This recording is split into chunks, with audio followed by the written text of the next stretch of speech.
Vous écoutez le débrief, issu de l'épisode S901 du podcast Faut pas pousser les ISO, diffusé le jeudi 12 septembre 2024.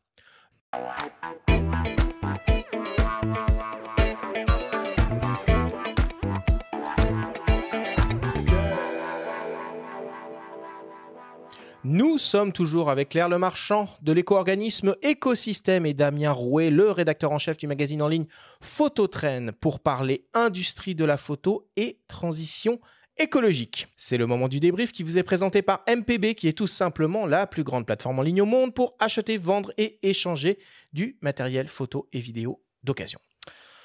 Damien, Claire, on va évidemment pas refaire l'émission, mais si on devait essayer de résumer et de synthétiser en quelques minutes tout ce que l'on s'est dit. Première question pour toi, Claire, qu'est-ce que vous faites exactement chez Écosystème ? On met tout en œuvre pour inciter les Français et le marché de façon générale à donner, réparer et recycler les appareils électriques et électroniques. On est financé par l'éco-participation qui est versée par les fabricants. Donc, c'est les fabricants qui nous financent. Damien, quid de la durée de vie des produits photo hybrides versus réflexes ?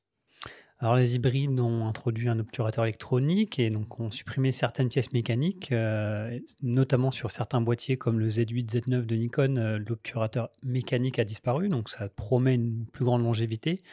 Et les constructeurs aussi investissent peut-être plus de ressources dans le logiciel pour proposer des mises à jour logicielles des boîtiers qui permettent de rallonger la durée de vie de certains boîtiers en leur apportant des fonctionnalités qui sont soit nouvelles, soit améliorées grâce, par exemple, à la sortie de nouveaux boîtiers ou de nouvelles technologies. On parle aussi des algorithmes d'autofocus, etc. Et puis on peut aussi rappeler que la conception même d'un hybride, tu parlais de la disparition des obturateurs électroniques, mais avant ça, il y a eu la disparition du miroir et du système mécanique de miroir, du module autofocus. Enfin, il y a quand même pas mal de choses qui ont finalement disparu avec cette nouvelle génération d'appareils. Mais les viseurs électroniques sont apparus. sont beaucoup plus énergivores. Du coup, il faut plus de batterie pour les utiliser. Et d'ailleurs, on voit que les autonomies, les chiffres annoncés auprès de la CIPA sont effondrés par rapport au réflexe. C'est devenu naturel d'avoir plusieurs batteries dans son sac. Tiens, Benjamin et Damien, est-ce que selon vous, il y aurait d'autres pistes hardware que l'on pourrait explorer pour augmenter encore plus la durée de vie des produits photo ? Alors, on pourrait penser à la modularité d'un appareil photo si on se projette un peu dans le temps et si on regarde aussi un peu dans le passé. L'affaire caméra. Alors, l'affaire caméra pour le Fairphone, avec des modules qu'on peut brancher entre eux. Certains constructeurs aussi ont déjà réfléchi à ça. Alors, je pense à Ricoh qui a pu lancer en 2009 un boîtier qui permettait de modifier le couple capteur optique, le GXR. Et plusieurs modules. Capteur optique ou optique seul, c'était très intéressant. Bon, il n'y a pas eu un succès majeur. Après, je pense aussi peut-être à Fujifilm qui, lors d'un X Summit, ne me demandez pas lequel, je ne sais plus, mais a présenté un GFX modulaire. Alors, c'était un concept caméra. Comme Hasselblad, quoi, finalement. On a le corps, le dos, l'optique. Oui, comme Hasselblad également, peut-être d'autres choses. On pense aussi à Sigma avec le FP, où là, on a un bloc central et on peut rajouter des accessoires. Voilà, il y a des choses à penser. On verra ce que nous réserve le futur. Il ne faut pas oublier de rendre la chose sexy et surtout attractive parce qu'il faut qu'à l'usage, ça fonctionne. Et l'exemple du Fairphone est hyper intéressant parce que le Fairphone, sur le papier, c'est effectivement un produit qui peut durer. Donc, un smartphone dont on peut réparer chaque composant, même souvent soi-même, on peut acheter des kits. Ça reste un produit assez épais, assez encombrant, assez plus lourd que la moyenne. Donc, faut sous-peser en fait tout ça. C'est vrai que aujourd'hui, les produits qui sont, on va dire, tout en un, où on va dire on peut rien remplacer, sont simples à utiliser, sont plus compacts, sont aussi peut-être plus abordables et passer à un système modulaire coûtera plus cher, on va dire, par pièce et sera peut-être moins attractif pour les personnes qui trouveront peut-être ça un peu plus compliqué. Bon, et je rappelle au passage l'initiative de Samyang qui va un peu dans cette philosophie-là avec leur concept d'optique modulaire, les Remaster Slim. Claire Étiquette, indice de réparabilité et bientôt de durabilité. C'est une bonne ou c'est une mauvaise idée? C'est une bonne idée. Tout ce qui va dans le sens de l'allongement de la durée de vie des équipements et de donner les cartes en main des consommateurs pour faire leur choix en fonction de leurs propres critères va dans le bon sens. Est-ce que tu peux nous rappeler très rapidement comment fonctionnent ces systèmes de notes en réparabilité et bientôt en durabilité? Il faut remplir un certain nombre de critères qui font que on va pouvoir réparer plus facilement que si ces critères ne sont pas remplis. Et donc, le fabricant, en fonction de s'il remplit ou pas ces critères, il va pouvoir calculer sa note. Par exemple, est-ce que les modes d'emploi sont disponibles et les fiches techniques sont disponibles en ligne et de façon permanente pour tous les appareils qui sont encore en marché? Enfin voilà, ça va dans le sens d'une réparabilité et donc d'un nombre de réparations plus important. L'éco-conception, ça incite les fournisseurs à éco-concevoir leurs produits et le consommateur à choisir des produits sur lesquels il peut compter pendant longtemps. Damien, quelles sont les solutions à l'heure actuelle pour acheter en confiance du matériel photo et vidéo d'occasion?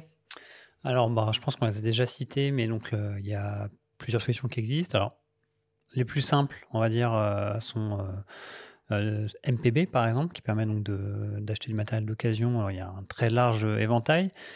On l'a également mentionné, certains revendeurs donc, proposent maintenant de l'occasion. Donc, on a IPLN qui propose son service Back IPLN, qui permet d'acheter, mais également de revendre son matériel d'occasion, pour pouvoir, justement, avant d'acheter un nouveau boîtier ou objectif, se débarrasser de son précédent boîtier et pouvoir récupérer du pouvoir d'achat et financer son achat. C'est également le cas donc, dans d'autres boutiques en ligne. On a Digitphoto qui s'est mis aussi au marché de l'occasion.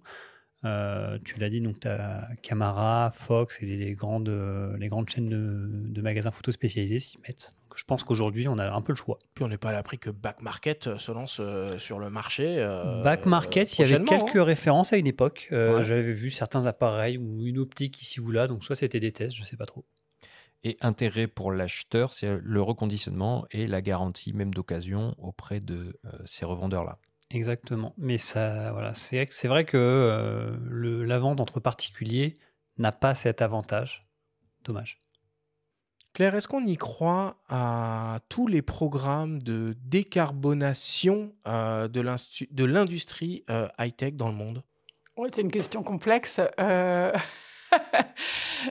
Je ne sais pas quoi vous répondre. Ce que je sais, c'est qu'en tout cas, ça commence à être normé. Le reporting des actions commence à être normé. Les entreprises doivent de toute façon rendre des comptes. Et bien sûr en tout cas, on a envie d'y croire, évidemment, puisque ça va dans le bon sens. Faut juste être vigilant à la communication responsable. Voilà, il faut pas raconter n'importe quoi. Les mots ont un sens. Damien, est-ce que tu penses qu'il est possible de faire concilier évolution technologique et responsabilité écologique? C'est que des sujets de philo à chaque fois. Alors aujourd'hui, on peut dire, je pense que tout appareil photo vendu aujourd'hui est bon sur le marché. Donc, est-ce qu'il y a besoin de racheter un nouvel appareil photo? Pas forcément. Est-ce que ça veut dire que les constructeurs doivent arrêter d'innover? Pas forcément. Est-ce qu'ils doivent innover en prenant en compte certaines contraintes? Oui, sûrement. C'est dur de répondre à cette question. C'est pas mal, tu t'en es plutôt bien sorti. Claire, où déposer son matériel électrique et électronique hors d'usage pour être sûr qu'il sera recyclé? En magasin ou en déchetterie, tout simplement. Dans les bons bacs. Les bacs pour les équipements électriques et électroniques. Bon, une dernière question pour tous les trois. Est-ce que vous avez changé vos habitudes de consommation ces dernières années vis-à-vis de vos appareils électroniques? Allez, Benjamin, pour commencer. Oh, énormément, mais pas que vis-à-vis de l'électronique, à tous les niveaux en réalité. Depuis les années qui ont même précédé le Covid, pour être honnête, mais c'est des sujets auxquels je m'intéresse, donc ça n'a pas été vraiment difficile. Mais complètement, oui. Et notamment par rapport à l'accumulation de biens aussi, donc j'essaye de déstocker en conscience, c'est-à-dire dans les bons bacs, comme vient de le dire Claire. Et ça demande d'y aller à la loupe un petit peu pour... c'est pas toujours évident en fait de trouver les bons bacs aux bons endroits. Mais c'est vrai que dans de plus en plus de supermarchés, on peut trouver des bacs pour les piles, pour les ampoules. Et ça va dans le bon sens. Claire ? Pour trouver les bacs de collecte les plus proches de chez vous, www.ecosystème.eco. Bon, Damien, t'as fait du tri, toi, dans tes placards, là, un peu ?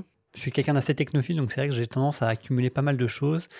Mais ça fait quelques années que j'essaye à chaque nouvel achat de trouver un usage à mon précédent matériel. Alors soit le donner, soit le revendre, soit le recycler si c'est hors d'usage. Mais vraiment essayer de ne pas accumuler dans mes placards. Et ça fait du bien aussi à toute la famille. Ça donne de l'espace.